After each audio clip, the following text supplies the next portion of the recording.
Hello, everyone. Welcome to the channel. My name is Shaneria, and this is Talking Crime. If you have not subscribed yet, please subscribe and join the family. You guys, let's get started in today's reaction video.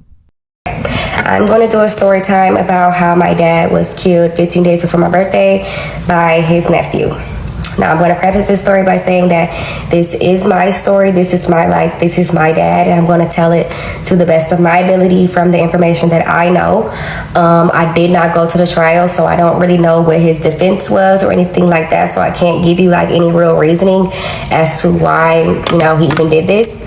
I'm just going to tell the story the way I know it and, let y'all know about how my life is after that and how that changed my trajectory and how I view family. So it was July 8th. My dad had sent out a text message to a lot of people, like his family, his friends, or whatever. And the message basically said, like, run to God with all your problems, whatever.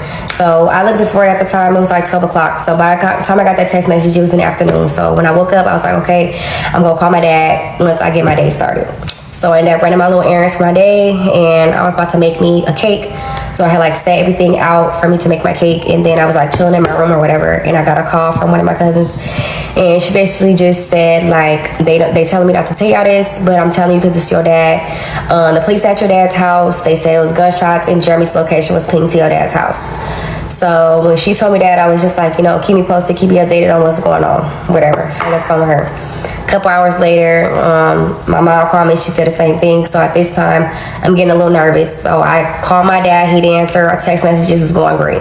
So I'm thinking like, damn, the police probably have his phone. Like, the police probably have him too. Boy, was I wrong. So anyways, yes. So then a couple hours later, my mom ends up calling me and my brother on a three-way, and she just break the news that Jeremy had ended up killing my dad. And, that was it. Just, he was dead. It wasn't like, oh, y'all can get here and say bye to him or whatever. He was already dead.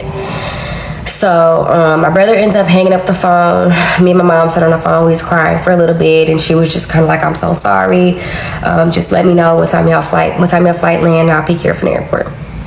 So I get off the phone with my mom. I call my other best friend, let her know. This is my best friend in California, and this like literally my best friend, like my sister.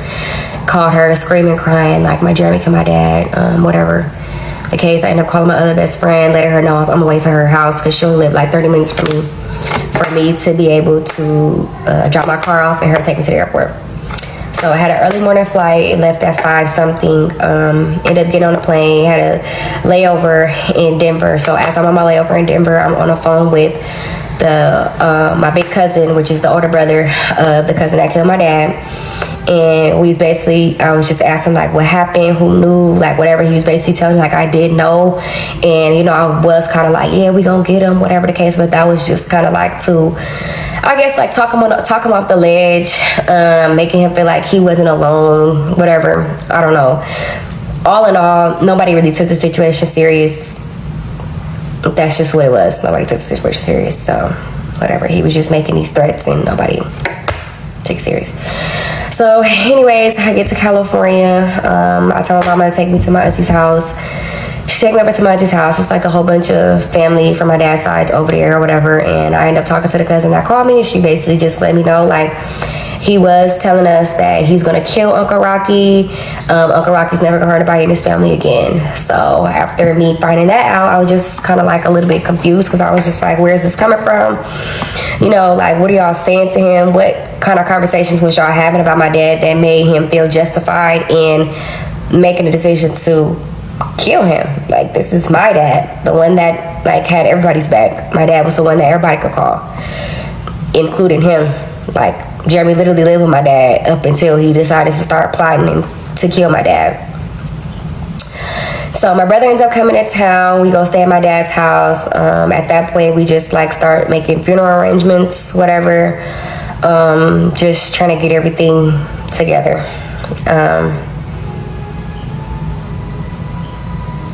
Yeah. So hold on. My bad, y'all. So, yes, now I'm going to get into like what led up to this situation. Again, I'm going to tell it from what I was told and what I know. Like I said, I did not go to the trial. I don't know what his defense was. I will be working on getting those court transcripts so that way I can know what happened for my own self. So, boom. Started in February. There was a situation that occurred where the sister of the cousin that killed my dad had a birthday party for her baby, and like all the family was there, and her baby daddy was there too. And something happened where baby daddy ended up getting into it with like her sister, or I don't know, something happened where Jeremy had to step up and be the big guy. Him and the baby daddy ended up getting into a fight. By the time my dad came outside, the fight was over with, but Jeremy was just kind of like looking at my dad like, oh, you the person we called, where was you? Essentially, that's what it was. But anyways, my dad's like a 47-year-old man. Like, if you 25, why would you not be able to handle your own whatever? So, boom, that's where it kind of like all started, I guess. Once Jeremy got into it with the baby daddy, he kind of felt like my dad was supposed to protect him, and he did. So anyways, that situation happened in like early February. So like in later February, my dad and Jeremy had come to, I guess my dad ended up putting Jeremy out, and a situation happened where my dad and him kind of got into a little altercation. Not really, where my dad just kind of like patted him down. Keep in mind, Jeremy's 5 feet, my height, I'm 5 feet, so that's little. My dad's like 5'8", kind of like buff, like stocky, whatever. So Jeremy ends up going and telling everybody that my dad put his hands on him and put him out the house. And everybody, I mean like his sister and his mom kind of like believed whatever story that Jeremy was telling. So my dad was kind of hurt by that because his sister and his mom like took his side and like just believed whatever Jeremy was saying, and that kind of like just hurt my dad's feelings because he was like, I wouldn't do that to Jeremy, like, you know.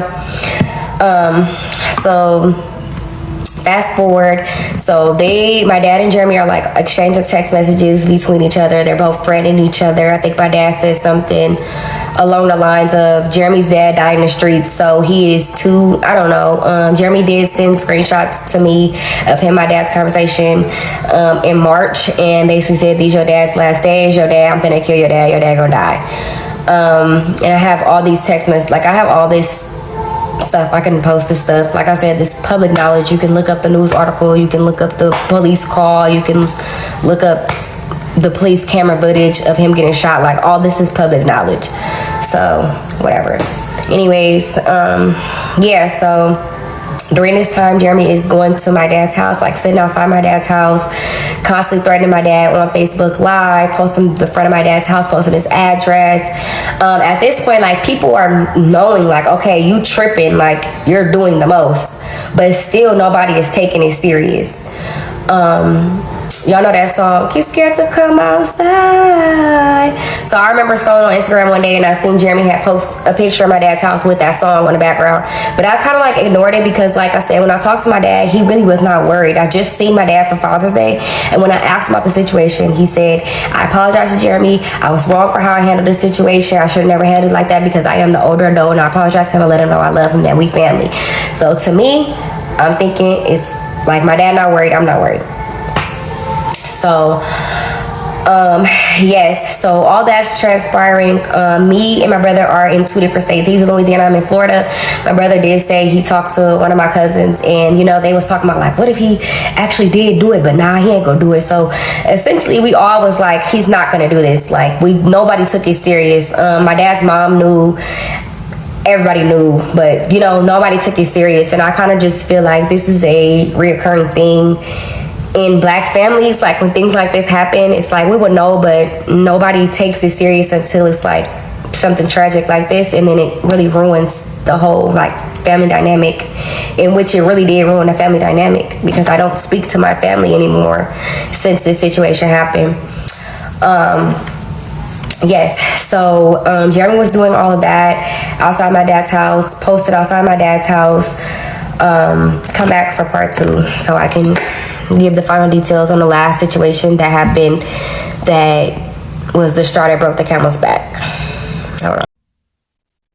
This is a sad situation. Unfortunately, she is telling the truth. Like, Black families don't respond to stuff like this because they like, oh, we family, blood is thicker than water. But think about it, especially the new generations don't believe that blood is thicker than water, and they have not even been family oriented lately. Like, we have not been getting together like we should. We have not been defending each other like we should. We have not been having each other backs.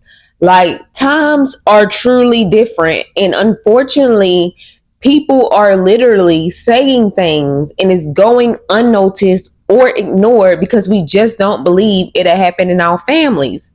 So we gotta start opening our eyes and being aware of our family members, just like having to be aware of our surroundings. Sorry to say. Okay, so part two to my cousin killed my dad 15 days before birthday. So yes, this is the last kind of situation that happened between them before my dad was killed. So it was my auntie's birthday. I can't remember if they did invite my dad to the party or not, but anyways, my dad ended up showing up there, and it was everybody there. He was just bringing like some flowers and a card to his sisters or whatever, and he seen Jeremy there, and he was like trying to talk to Jeremy or whatever, like so they could like talk like two men instead of like the back and forth exchange that they've been doing through text messages, and Jeremy sitting outside his house and weird stuff like that, because my dad he was not the kind of person, like I said, this whole situation, I never was worried about my dad being in the demise. I was always just more concerned about what my dad was going to do to Jeremy, knowing how my dad was. So, something happened where my dad was like trying to get him to get out the car, and Jeremy had ended up flashing a gun like on his lap, like at my dad. And any person that's from the streets or anything like that, like, you don't flash no gun at nobody unless you're gonna use it. So that kind of like took my dad off. He ended up like kicking Jeremy's door in, like trying to get to him. They ended up calling the police on my dad, whatever. Everybody's coming at him like, you should have never did that, whatever. But I mean, looking at the situation, knowing how my dad is, what other kind of reaction do you expect? Anyways, so after that happened, like I said, I seen my dad for Father's Day, and it was so funny because my dad even showed me like the cameras outside his house. Jeremy was sitting outside my dad's house on like during Father's Day weekend when my dad was in Daytona with me. He was like, I don't know why you keep doing this. Like, I told him I love him. We family. I'm starting to feel like the Jeremy dude was on some stuff, and the family really didn't notice that he was not himself. Because if everybody start thinking like, oh, Jeremy ain't gonna do it, like he's not gonna do it, he was acting out of character. So if he was acting out of character, people didn't notice, like, this ain't him, and he probably serious. Whatever the case may be. But Jeremy was still on this thing that he needed to save everybody. He needed to save everybody in the family, I guess, for my dad. So now I'm gonna go into what actually happened. Okay, so what actually happened? So on that day, from what I was told, Jeremy had work. I can't remember if he worked in Alameda or if he worked in San Francisco. I don't know. Wherever he worked, it was farther from where my dad lived, which is in Pinole. My dad's house was like on a cul-de-sac, kind of. Like it was only two other houses like on that little block. So the way my dad's house is set up, it's like on a side street. So you can drive down the side street to get to the front of his house. And to get to the front of his house, you see like the garage, the cars, and there's like a couple more other stairs. And then you go up some more stairs, and there's like a little deck, which is the little deck has like a little garden pathway with a small little gate that leads to the back driveway. And on that little second level was where his sunroom and den was. And then the little black back area to get to the back driveway. So the back driveway was off a side street as well, but the side street was off a main street, San Pablo. So Jeremy clocked out of work, came up the side like he was sneaking up on him. Came up the side street, San Pablo, bust down the gate, kicked the gate down, and my dad was in his den, so he heard that. And when he came outside, Jeremy had on his backpack, and he had the gun out, and he was basically telling my dad like, you pussy, this and that. And my dad, for what I was being told, was my dad was just like, I love you, you my nephew, I love you, like I love you, I love you, I love you. And that's all my dad's reaction was in that moment. And I think Jeremy kind of wanted some type of, this is my own thoughts when I'm saying this, I think he kind of wanted like some type of combat or something like that, my dad, because when they found his backpack, he had like an extra clip in there. So I was assuming that he thought that he was going to have some type of shootout with my dad, and my dad was going to kill him. I don't know. These are my own thoughts. Once again, I did not go to the trial. I don't know what his defense was, and I still don't know. I don't have no reason, not to this day. So, and it's been 4 years. So anyways, during that whole altercation, like I said, that was on the second level. So go up some more stairs was another deck, which is to the front door. His wife heard the screaming and stuff outside. And like I said, I could post the police call. I could post when the police caught Jeremy. I could post when the police shot Jeremy, the articles, all that stuff. The only thing I can't post is the court transcripts, but I'm working on getting those. But anyway, so Janet had seen the altercation happening, like she's above, so she's looking like down and she could see the whole situation happening. And she's on the phone. You can hear the gunshots. When Jeremy shot my dad, he shot him multiple times. She said he stood over my dad, shot him in his head, like no mercy. So after Jeremy shot my dad, my dad's wife starts shooting at Jeremy. She's on the phone like, here, I'm gonna shoot this motherfucker, whatever. But he ends up like running back towards where he came, trying to run down the side street. But my dad lived in Pinole. My dad's wife is a police dispatcher, so she knows everything to say to get the police to come there fast. And he lived in a white neighborhood or whatever, so they came pretty quick. So when they pulled up on the side of him, he was like walking down the street, like he just didn't kill my dad. And so when the police went up on the side of him, he ran back through where he came. So he's running down like the hills, like it's levels, but like California is really hilly, so it was like little dirt hills or whatever, like where this on the sides of the stairs. So he's running down those stairs, running to get to like the front of the house, because I guess he's trying to avoid the police. But the police ends up pulling on the side of him again, so he ends up running, starts shooting at the police. The police end up shooting him, but he did not die, y'all. He did not die. And I think that this is all also a testament to how spiritual warfare is real, y'all. It's really real. And I'll go into that, and I'll go into my opinions on that another time. But he did not die. He was in a coma for about as long as it took us to plan a funeral. And like I said, my dad died 15 days from my birthday, so we was planning to have a funeral the week of my birthday. But I already had something planned. My birthday is July 23rd, so I already had like a whole thing planned for me to go to Miami to Rolling Loud. And everybody was basically just like, Maya, you still enjoy your birthday, go enjoy your birthday, we'll do it when you come back. So me and my best friends, we ended up going to Rolling Loud. I tried to enjoy my birthday the best I could, even though it really was just like, hold on, it was just very like traumatic. Like even now my birthday is still like traumatic for me. Last year I didn't celebrate my birthday. This year I'm probably not celebrating my birthday, because like it's just more like a real reality of I'll be celebrating 4 years this year. My dad's been dead, and this year I'll be 28, so it's like my dad already listed out 4 years of my life, so whatever. But anyways, so we end up planning a funeral and a wake for July 27th, 28th. And this incident that I'm getting ready to tell you about, it kind of like really, hold on. Okay, this what I'm getting ready to tell y'all about, really kind of like changed how I view my family, because my dad's sister and his mom actually called us the day before my dad's wake and asked us, can we change the time of my dad's wake so that way they can go to Jeremy's arraignment. And that really just put a bad taste in my mouth with them, because it just, what? It's not a doctor's appointment.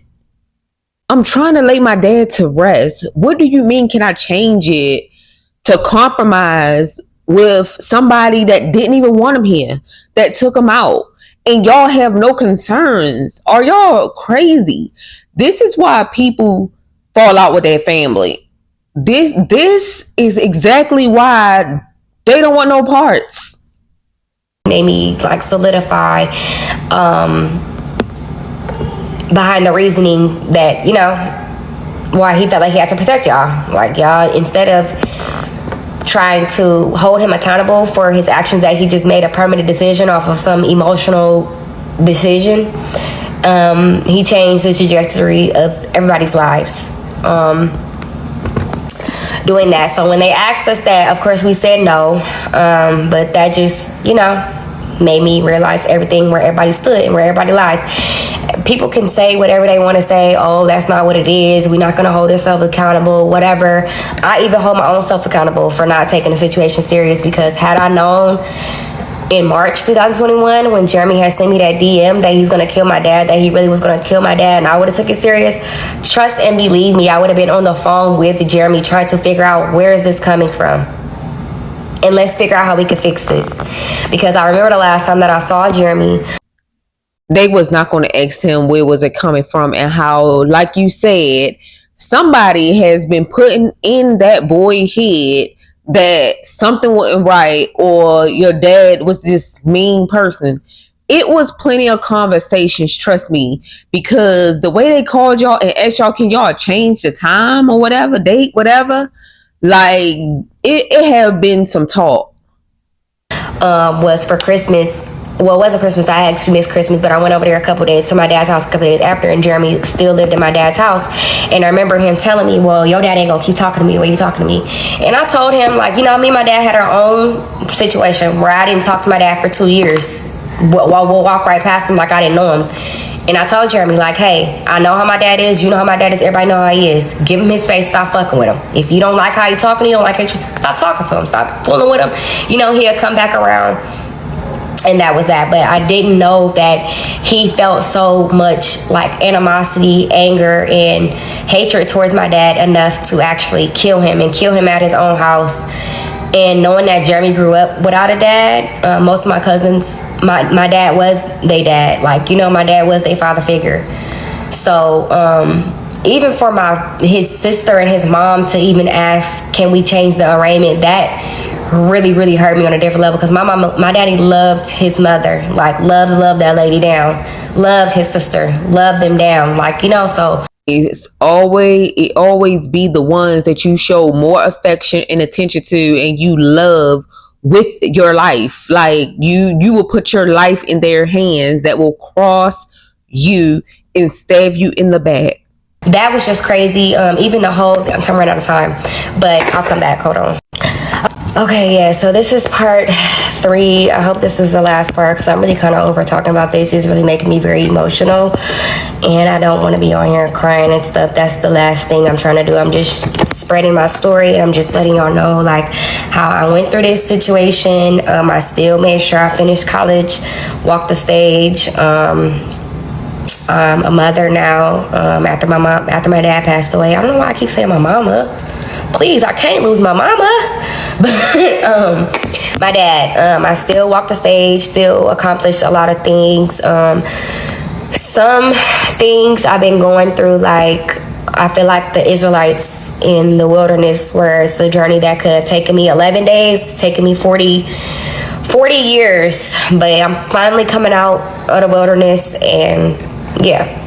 So, anyways, yeah, so went to my dad's funeral. During the planning of my dad's funeral, the whole time, like, I barely even could do anything to contribute to the funeral. I couldn't send no pictures in. It was only 2 pictures of me and my dad in his obituary, because I just couldn't do it. It was asking me to send me pictures or send me this, and I didn't have nothing. I couldn't do nothing, because I was like in a state of this is crazy, this is real. Only because, like I mentioned, me and my dad had a rough patch, and you know, we didn't talk for a while. And when he came to visit me for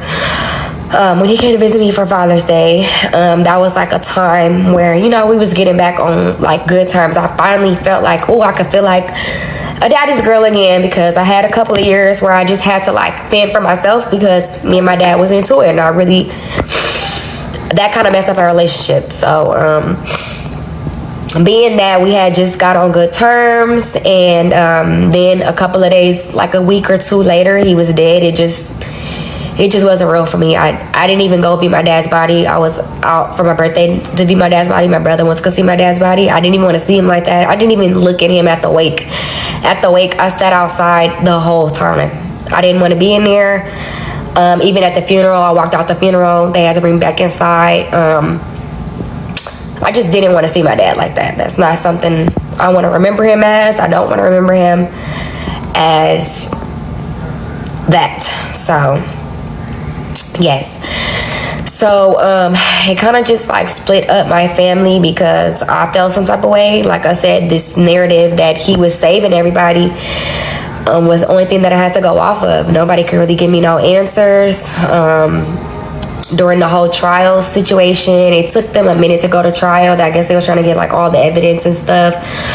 I was told when he woke up, so he was in a coma. I told you guys he was in a coma for a while, and they said when he woke up out the coma, he was asking to be on house arrest, and they was telling him like, you know what you did, and then when they told him, he was just kind of like, if I did do that, I did something very bad. So I'm not sure if he felt any type of remorse. This is why I feel like Jeremy was taking some stuff. Like he might have been doing some hardcore drugs or something, but I don't know. Sometimes people do remember stuff when they come out of coma, or did he remember and just didn't want to remember? Either way, I just feel like he was on something to go to this extent over like a argument or a fight with the cousin's boyfriend, and him, the uncle, not being out there to help or defend him, to stand with him and getting into it. Like, what make you kill off your uncle? Your uncle, the one who help you get a roof over your head, the one you was staying with. Or anything like that after he realized what he was going to jail for, and during a trial, I don't know. I never asked any questions for anybody, just simply because it is a touchy subject, and because from what I was told from my advocate, the district attorney, even the judge, that my family was there.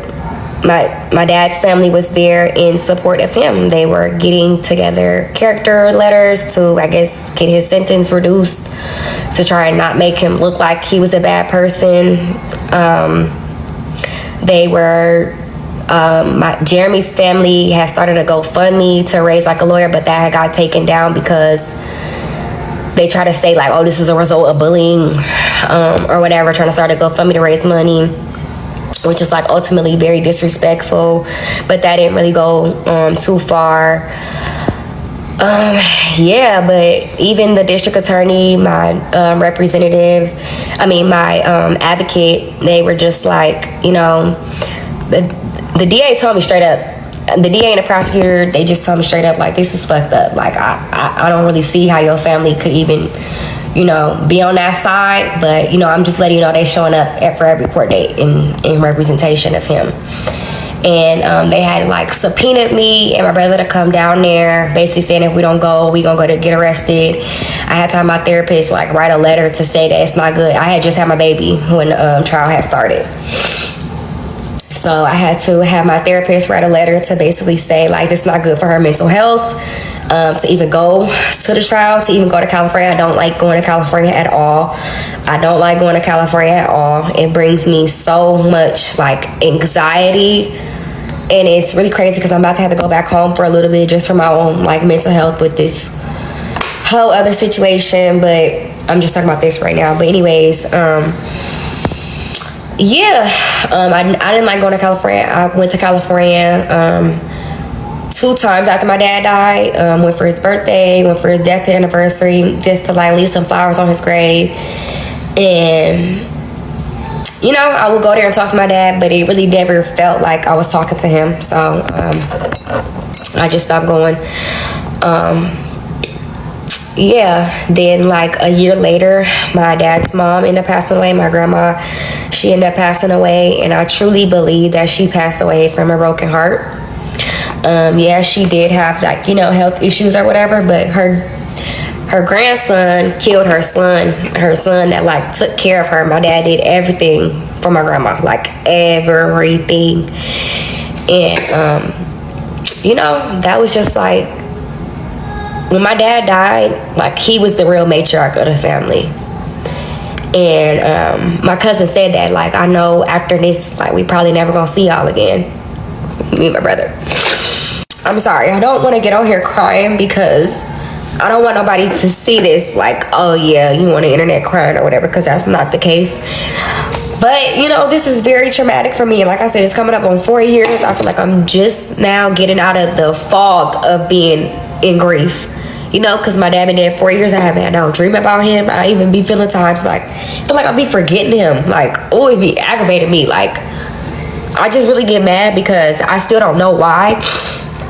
I didn't go to the trial, which I kind of be kicking myself about. Like, I wish I was in a better mental state so I could have went and I could have actually looked Jeremy in the eyes and read my impact statement to him and like, I just want to know why. I just really want to know why.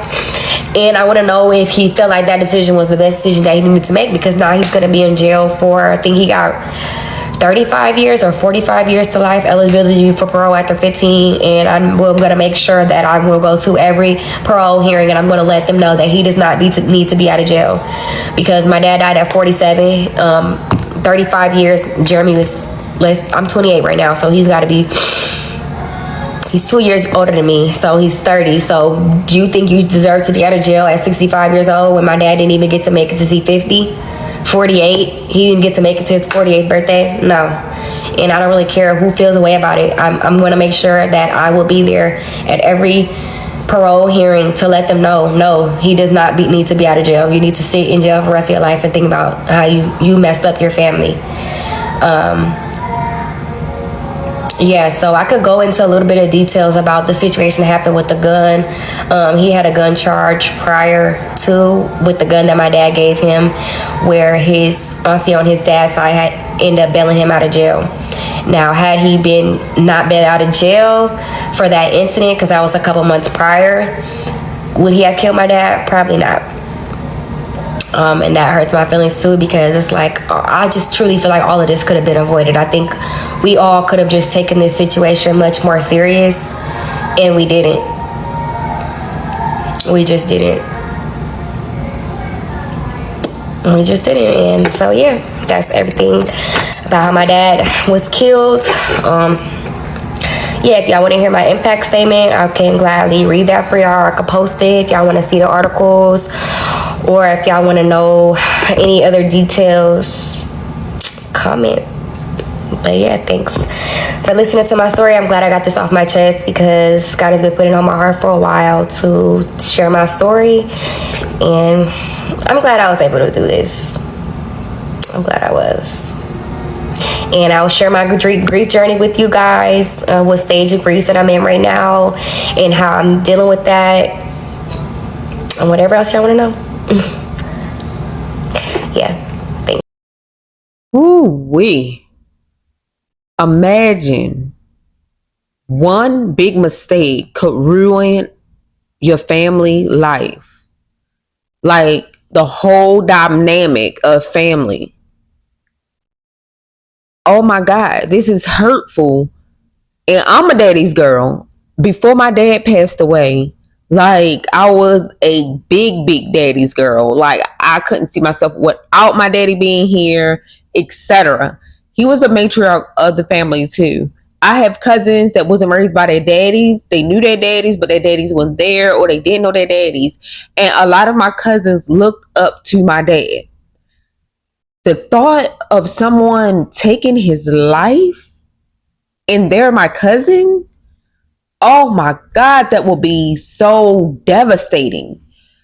And I understand Jeremy's mother still supporting him, writing, character letters and all, going to his court dates and all of that stuff. But it had to be really hard for his mother to have to support her grandson as well as her daughter's child, even though her grandson took her son, the one she gave birth to, the one she raised, and the one that now helps her and support her and make sure that she's okay. It would be hard for me. It's a hard situation, and Jeremy destroyed it all based on his anger.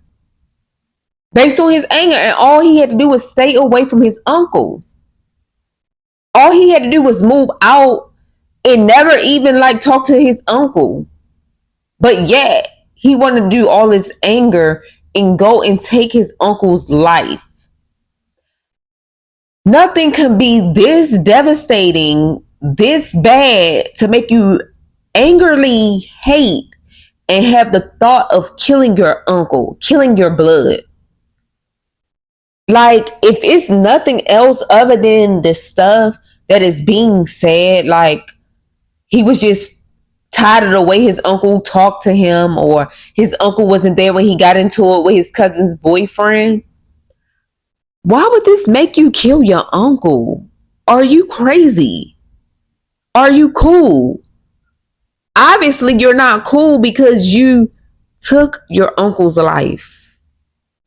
Not a stranger, not a person that attacked you, your blood, your uncle. And then you did it at his house. I know that wife had to be terrified, like seeing her husband get shot to death. And not only shot, you stood over him and shot him in the head. Are you crazy?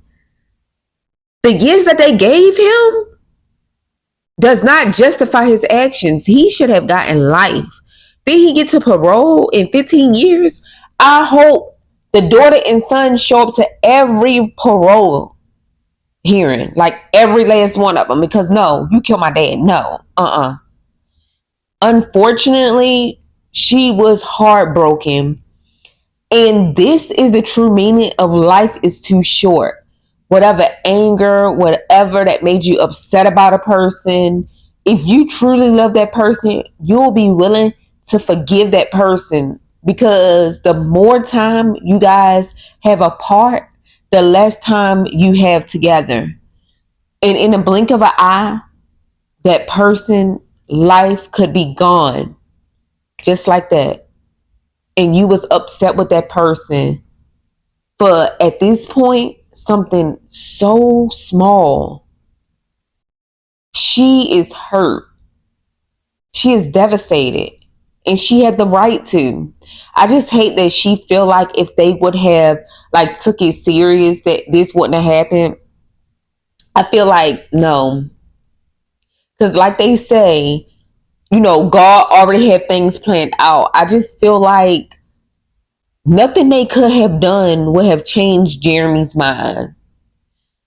It could have basically had the father more cautious, like, oh, like he's sitting outside of my house, like I had to protect myself. But your father just felt like family is family and we all should stick together. And he just felt like Jeremy was just going through this anger stage, right? And he will eventually come around. But Jeremy had another agenda. And hopefully, while he's sitting, he can just soak in all the negative that he brought into this family, because this is devastating. This is tragic. This is heartbreaking. Like, what in the world was this family telling him to make him feel like he had to take his uncle out? It had you right. It had to be a conversation being had that you and your brother was left out of every time. Because why would he feel like he needs to protect the family? Was it your dad doing that? Wasn't he protecting the family? So what was Jeremy talking about? Like, I feel no sympathy for Jeremy. Not at all. Like, you don't take things into your own hand by feeling like it's justification to take a person's life. Like you're not God. Who told you to make the decision whether this person live or die? Who are you? Like, yeah, I just feel like he had demons like taking over. Like he was allowing the devil to get the hold of his head and like rearrange his whole life. Because the devil can come in a blink of an eye and destroy your whole life. And this is what he did. Jeremy allowed the devil to come in and destroy everything. And now he has to pay the price. Now he had to sit on it and think about his actions, what he should have done before he decided to kill your father. It's not your fault. It's not your brother's fault. It's okay to grieve how you want. And just because you came on his internet and showed feelings, it's okay. I'm still hurt about my dad passing away. He didn't even get killed. He was sick. He had cancer. And I had to take it day by day. The grieving does not get easier. It gets harder before it get easy. And believe me, your dad is watching down on you. It might feel like you're not talking to nobody, but trust me, he hear you. I just hope your journey just gets stronger because you do have a child and everything. But just remember, let it out. It's okay to grieve. You guys, drop down in the comment section. What do you think about this story? Don't forget to join the family by subscribing. Y'all hit that subscribe button. You guys, don't forget to like, share, and comment. I hope you have a blessed day. Peace.